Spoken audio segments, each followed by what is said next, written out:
Demócratas obtienen la mayoría de victoria en las elecciones estatales y locales en Estados Unidos. Trump atribuyó la derrota republicana al cierre del gobierno, convertido ya en el más largo de la historia en el país.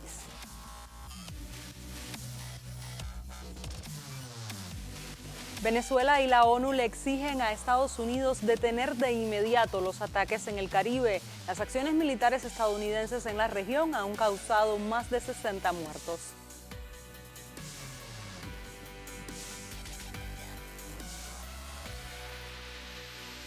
Y el secretario general de las Naciones Unidas denunció las violaciones del alto al fuego en la Franja de Gaza. El informe sobre el genocidio en contra de los palestinos denuncia la complicidad de varios estados, en especial de las potencias occidentales. Saludos, bienvenidos a El Mundo Ahora con los adelantos de las noticias más relevantes de esta jornada. Ya comenzamos. Acompáñanos durante los próximos 27 minutos de programa.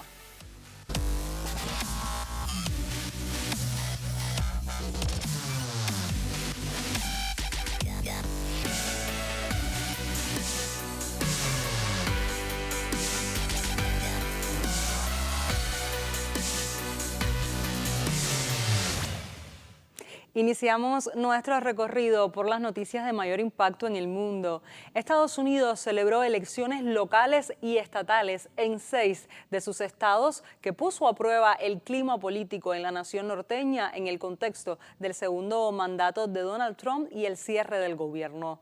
Los resultados favorecieron al Partido Demócrata, pues ganaron la alcaldía de la ciudad de Nueva York, así como las gobernaturas en Virginia y Nueva Jersey. Ante este panorama, el presidente Donald Trump dijo que la noche fue una velada interesante. Según el magnate, las encuestas reflejaron que el cierre del gobierno fue un elemento negativo para los republicanos. Además, como es costumbre, hizo gala de su elevado ego y aseveró que el factor más importante fue que su nombre no apareció en las papeletas.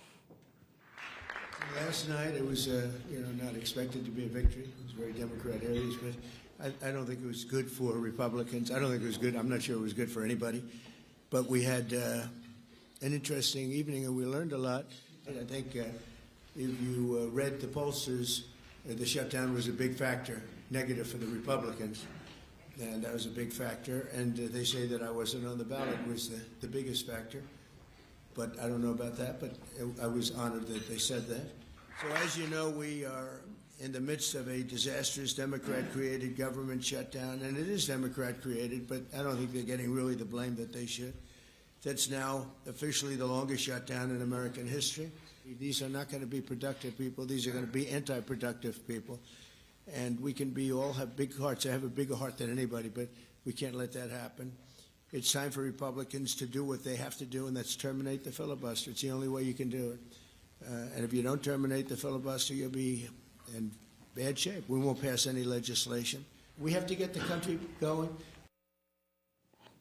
Expertos aseguran que los comicios se interpretaron como un referéndum inicial sobre los primeros 10 meses de Donald Trump en la Casa Blanca y un medidor político de cara a las elecciones de mitad de mandato en las que se juega el control del Congreso Federal.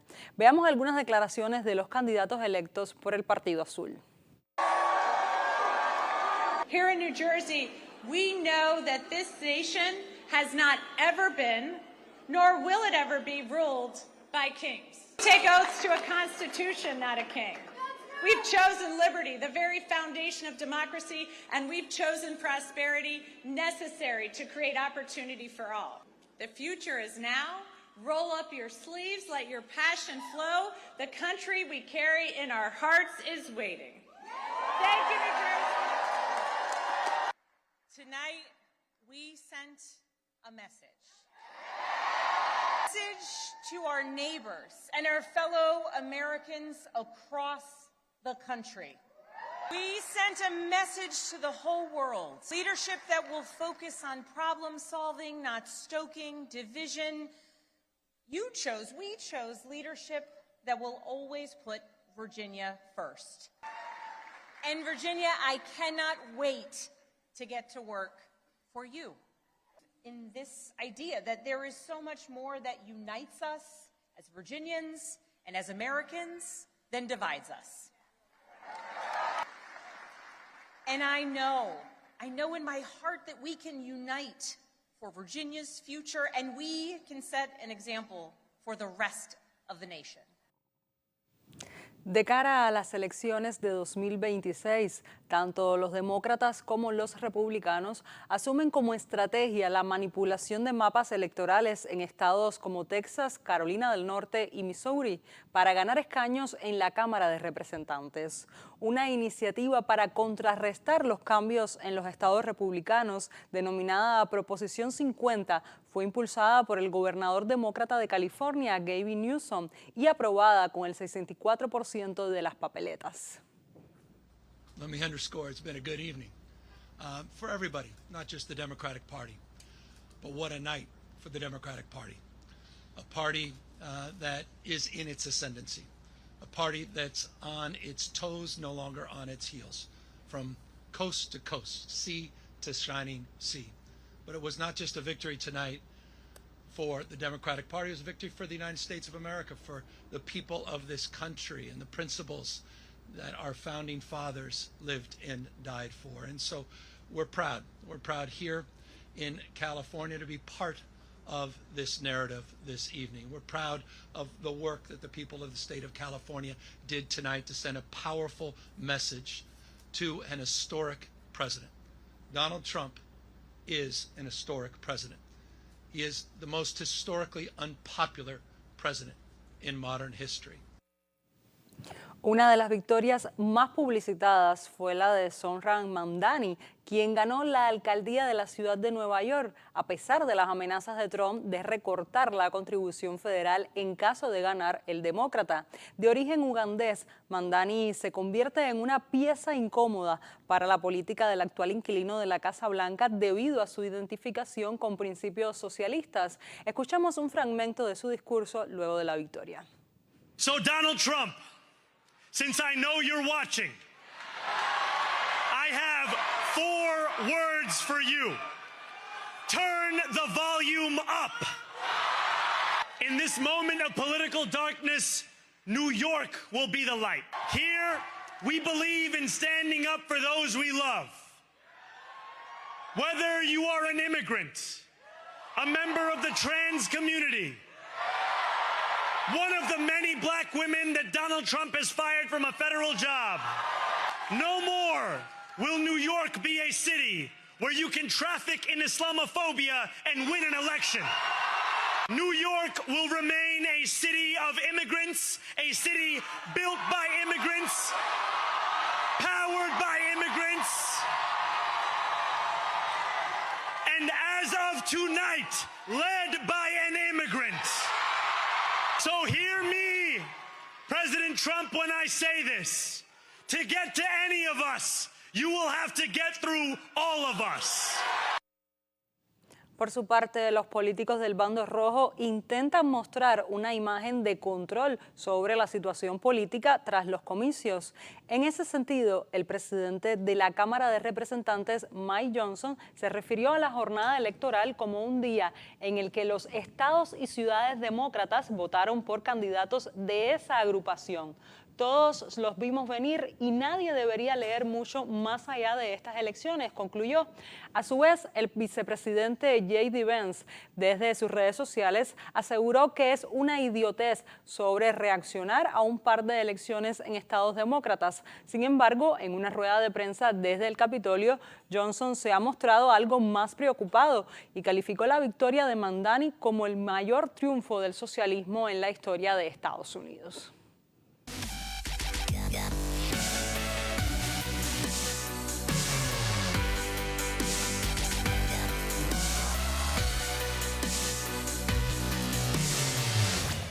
Cambiamos de tema. El ministro de Relaciones Exteriores de Venezuela, Iván Gil, alertó este miércoles sobre las recientes denuncias de expertos de la Organización de las Naciones Unidas, quienes advirtieron que los ataques militares de Estados Unidos en el Mar Caribe podrían constituir crímenes internacionales y violaciones graves del derecho internacional.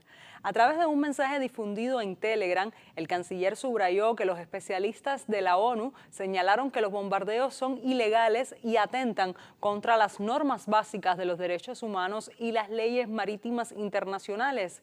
Hill también destacó el llamado de los expertos para que Washington ponga fin a los ataques contra pequeñas embarcaciones en el Mar Caribe y en el Pacífico Oriental, así como a los asesinatos ilegales ordenados por un gobierno sin la existencia de un debido proceso judicial. Esta denuncia llega luego de que el martes el secretario de Guerra estadounidense Pete Hegseth anunciara el asesinato de 2 personas en un nuevo ataque contra una presunta embarcación del narcotráfico.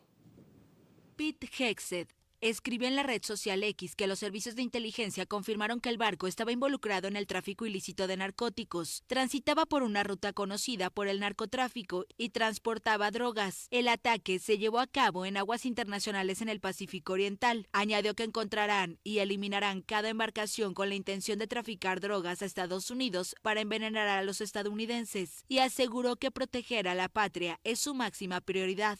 Estados Unidos afirma que hasta ahora ha destruido al menos 17 naves, 16 embarcaciones y un semisumergible, pero Washington no ha mostrado evidencias de que sus objetivos estuvieran traficando narcóticos o que representaran una amenaza para el país. Los ataques que comenzaron a inicios de septiembre dejan casi 70 muertos en el Caribe y el Pacífico. Con estas acciones, la tensión regional va en aumento.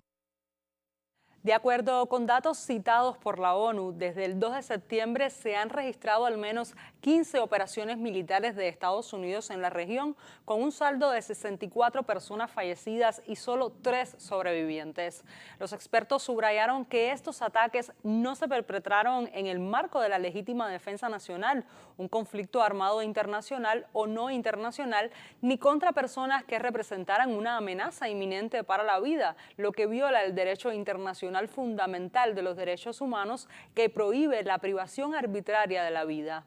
El alto comisionado de las Naciones Unidas para los Derechos Humanos, Volker Turk, también condenó las acciones de Washington y recordó que la lucha contra el narcotráfico transfronterizo debe realizarse dentro del marco de la ley, respetando los límites establecidos sobre el uso de la fuerza letal en los tratados internacionales de derechos humanos.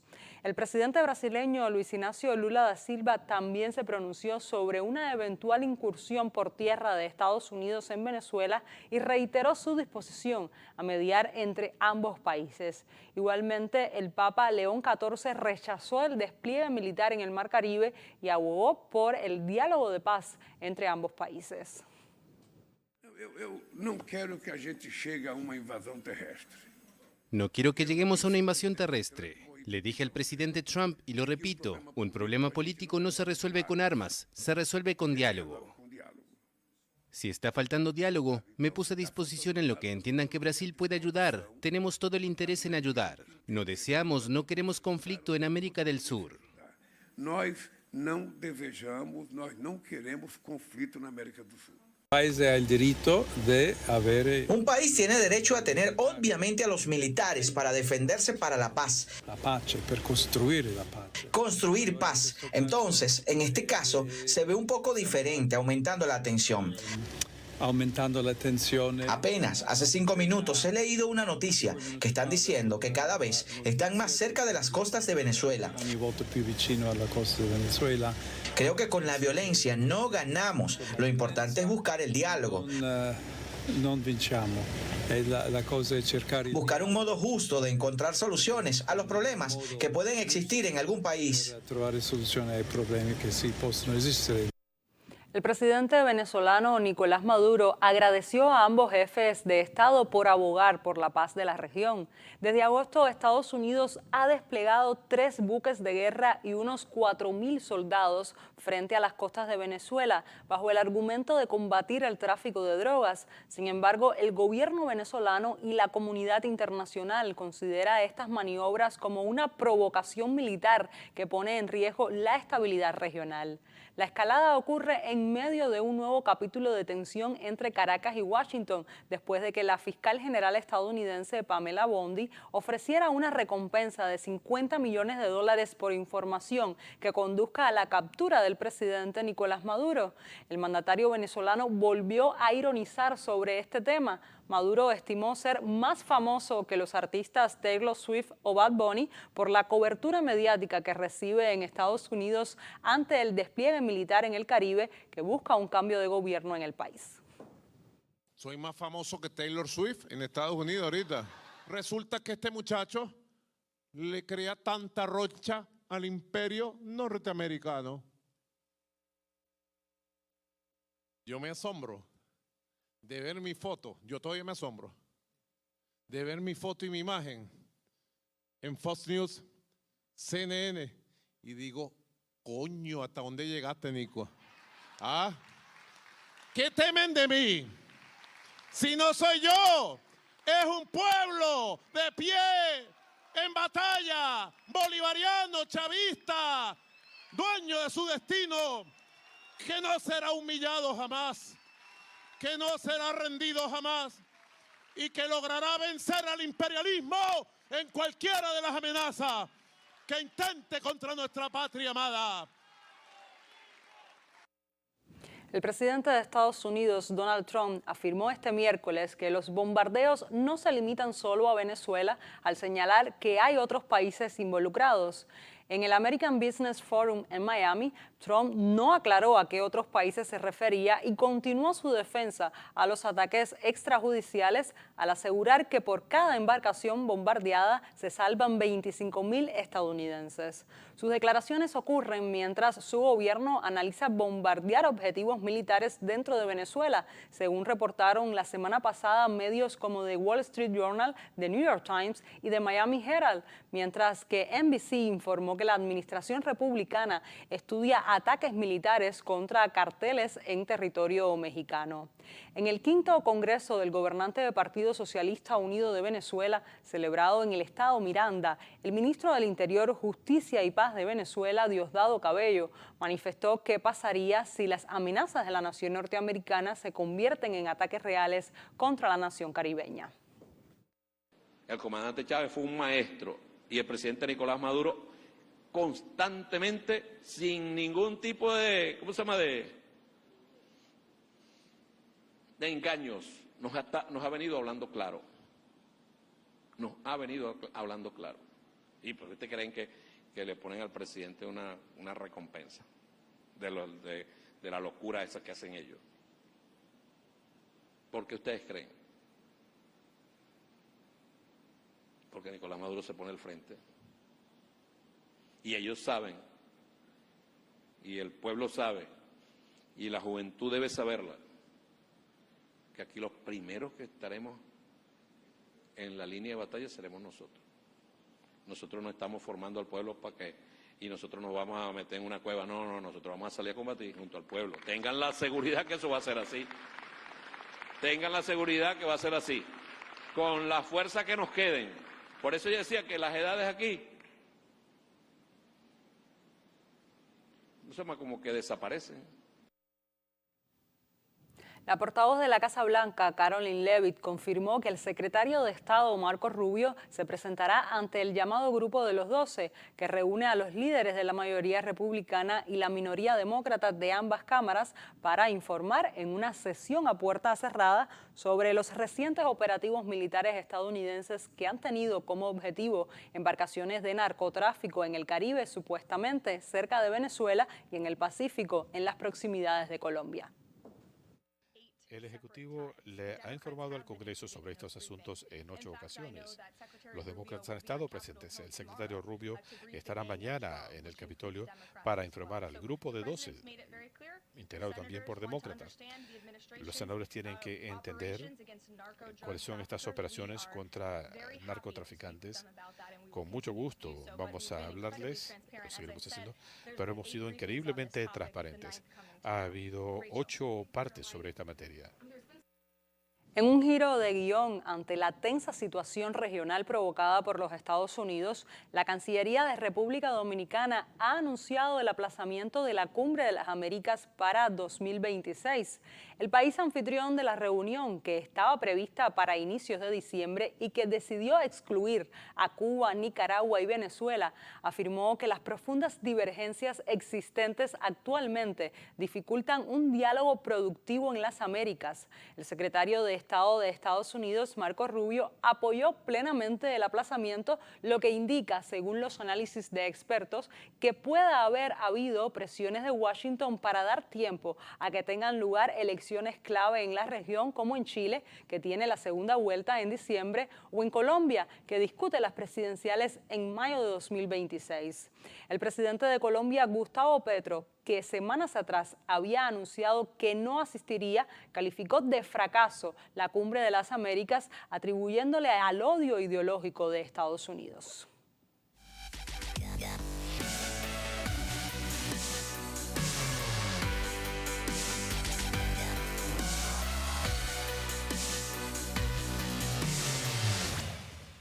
Y pasamos a Medio Oriente. En la Franja de Gaza, las Fuerzas Armadas israelíes están lanzando intensos ataques de artillería contra zonas orientales de Han Yunis y la ciudad de Gaza, a pesar del acuerdo de alto el fuego mediado por Estados Unidos, que entró en vigor hace casi un mes. Los bombardeos tienen como supuestos objetivos terrenos dedicados a la agricultura, viviendas y otras áreas habitadas por población civil. El secretario general de la ONU, Antonio Guterres, denunció las violaciones de la tregua. Deben cesar y todas las partes deben acatar las decisiones de la primera fase del acuerdo de paz. Una frágil tregua entre Israel y el movimiento islamista palestino Hamas se mantiene en Gaza desde el 10 de octubre, en el marco de un acuerdo negociado por Estados Unidos que permitió la liberación de todos los rehenes vivos secuestrados en Israel el 7 de octubre de 2023. Israel también ha violado el alto al fuego, bombardeando Gaza en varias ocasiones, afirmando actuar en represalia por disparos que mataron a 3 de sus soldados. Mientras tanto, el gobierno de Trump ha redactado un borrador de resolución del Consejo de Seguridad de la ONU que propone el establecimiento por al menos 2 años de una fuerza internacional de estabilización en Gaza.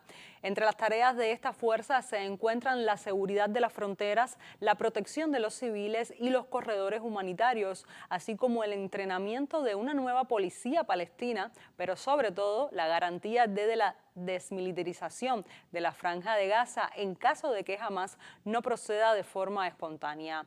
Guterres, sin embargo, advirtió que el establecimiento de cualquier fuerza de este tipo debe tener plena legitimidad internacional, mientras la relatora especial de Naciones Unidas para los Territorios Palestinos, Francesca Albanese, en su informe El genocidio en Gaza, un crimen colectivo, denunció la complicidad de varios estados, en especial de las potencias occidentales, en las acciones de Israel sobre la Franja de Gaza.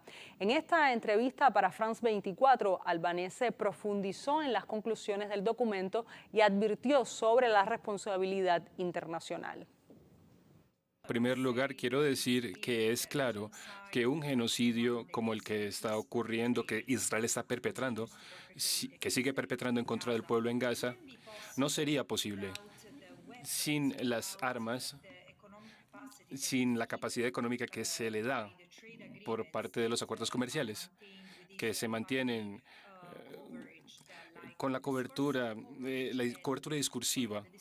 Disculpe, la cubierta discursiva que está establecida, las capas de normalización que han ocurrido al nivel político. Entonces, por supuesto, Israel está ubicado en este sistema. Sigue manejando las cosas como cotidianamente, pero hay estados responsables. Estados Unidos es el principal. Hay un nivel de complicidad. Son como aliados en el crimen, por decirlo de alguna manera. Ha brindado más que otros países en términos de disminuir o retrasar las resoluciones del Consejo de Seguridad. Asegurarse que Israel siga disfrutando del respaldo político, incluso al punto de poner presión sobre otros Estados miembros para votar de cierta manera en la Asamblea General o amenazar a otros estados. La crisis humanitaria en Gaza se agrava con la escasez de alimentos, combustible y refugios adecuados. Ante el bloqueo y el frío, muchas familias cocinan con fuego abierto o en hornos de barro para sobrevivir. El Programa Mundial de Alimentos advierte que la ayuda actual es insuficiente y que el invierno aumentará el sufrimiento. En medio de ruinas y campamentos saturados, la población enfrenta una lucha diaria por la comida, el calor y la esperanza. Necesitamos acceso total. Necesitamos que todo se mueva con rapidez. Estamos en una carrera contrarreloj, se acercan los meses de invierno. La gente sigue sufriendo hambre y las necesidades son abrumadoras. En cuanto a nuestra situación actual, hemos avanzado un poco, pero no tanto como quisiéramos. Por eso necesitamos tener acceso a los pasos fronterizos del norte y abrirlos con urgencia. La oficina del primer ministro israelí Benjamin Netanyahu confirmó este miércoles que la Agencia de Seguridad Interior ha recibido de la Cruz Roja el ataúd con el cuerpo de un supuesto rehén entregado por Hamás como parte del acuerdo del alto el fuego. El Centro Nacional de Medicina Forense israelí tendrá que comprobar posteriormente si estos restos pertenecen a alguno de los 7 rehenes fallecidos que todavía seguían en el enclave palestino. Según dijo previamente Hamás, el cuerpo fue encontrado en excavaciones realizadas en el barrio de Shuhaya, al este de la ciudad de Gaza, punto que ahora forma parte de la conocida como Línea Amarilla, la zona a la que se han replegado las tropas israelíes en esta primera fase de tregua. Por su parte, Israel entregó los restos de 15 palestinos, por lo que el número total de cadáveres palestinos devueltos como parte del alto el fuego en Gaza asciende a 285. Una pequeña parte del total de cadáveres que están en poder del régimen sionista. Mientras esto sucede, la detención de la ex jefa jurídica del ejército israelí, Yifat Tomer, volvió a exhibir los abusos contra presos palestinos. La exfiscal reconoció haber filtrado un video en el que se ve cómo soldados israelíes abusaron sexualmente y torturaron a un preso palestino el año pasado.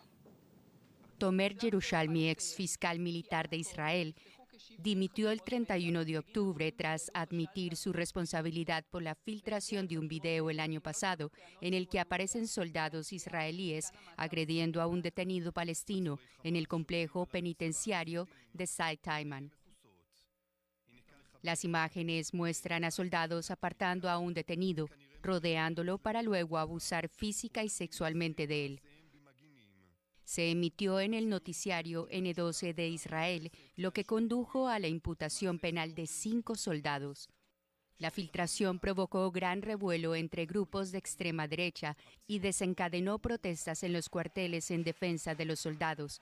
Miembros del gobierno de derecha han condenado repetidamente las medidas de Tomer Yerushalmi. El pasado domingo, el primer ministro Benjamin Netanyahu afirmó que la filtración había causado un daño inmenso a la imagen del Estado de Israel y del ejército. Según los medios israelíes, Tomer Yerushalmi y un ex abogado militar se enfrentan a varios cargos, entre ellos el de obstrucción a la justicia.